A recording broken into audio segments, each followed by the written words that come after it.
Friends, this is my first YouTube video, and in this video we are talking about the VLSI fabrications. Let's start with the VLSI fabrication. In VLSI we have a MOS structure.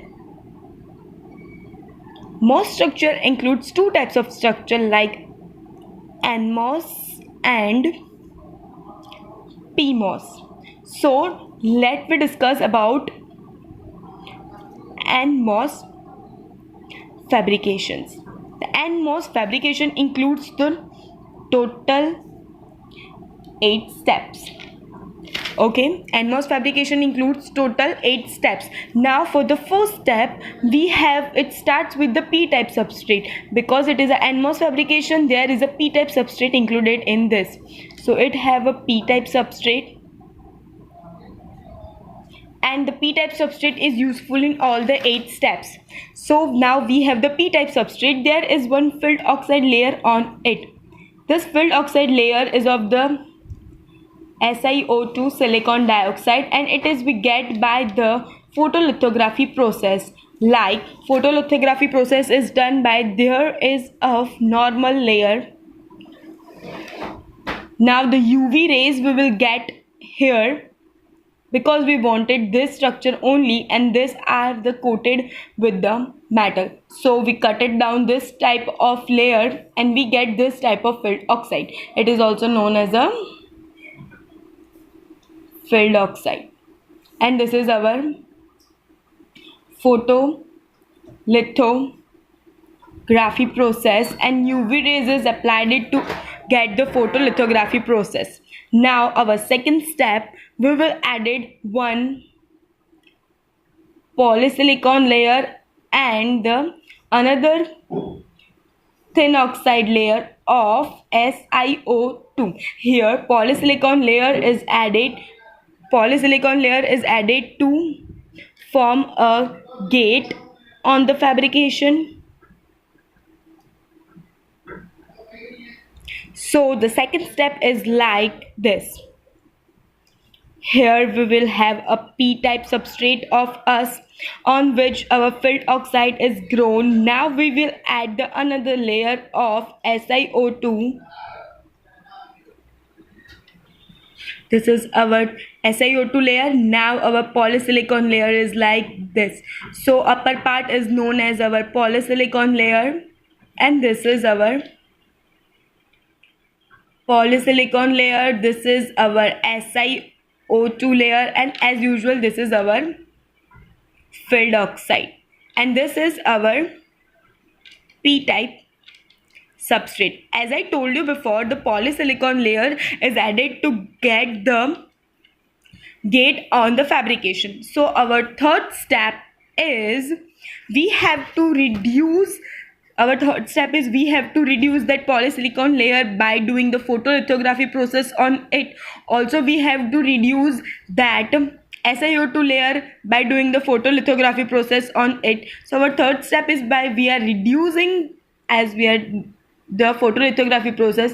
This is our thin oxide layer, and now by photolithography process we need this much only polysilicon layer, and this is our SiO2 layer, and this is our filled oxide, and this is our p-type substrate.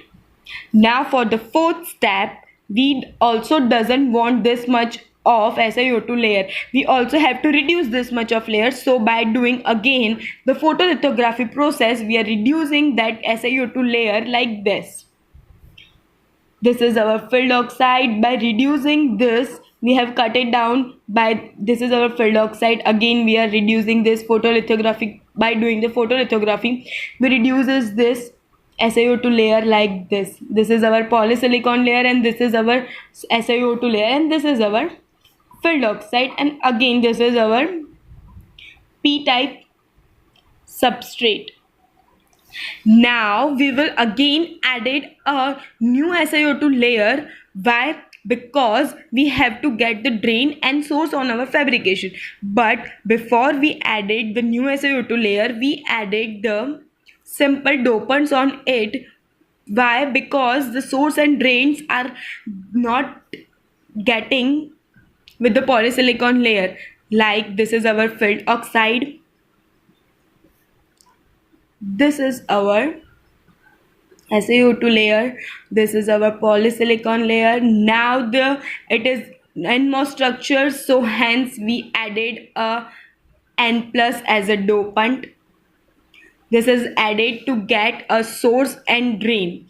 Why? Because due to the polysilicon gate structure, the source and drain is not obtained directly. That's why we will added a dopant. Again, this is our p-type substrate, and this is our filled oxide. Again, the sixth step is now we have to add it, as I told you before, the SiO2 layer in it. SiO2 layer is obtaining by adding a one more layer of it. This is our filled oxide. This is our first SiO2 layer. This is our cutting polysilicon layers and Si thin oxide layer. And now we adding a one more SiO2 layer. This is our added SiO2 layer. This layer is added to get the holes separated in the filled oxide.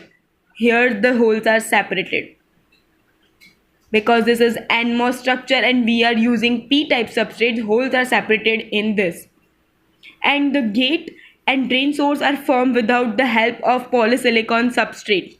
Now the seventh layer, aluminum, is formed on this, and now cutting down these layers also by polysilicon substrate, we get the structure like this.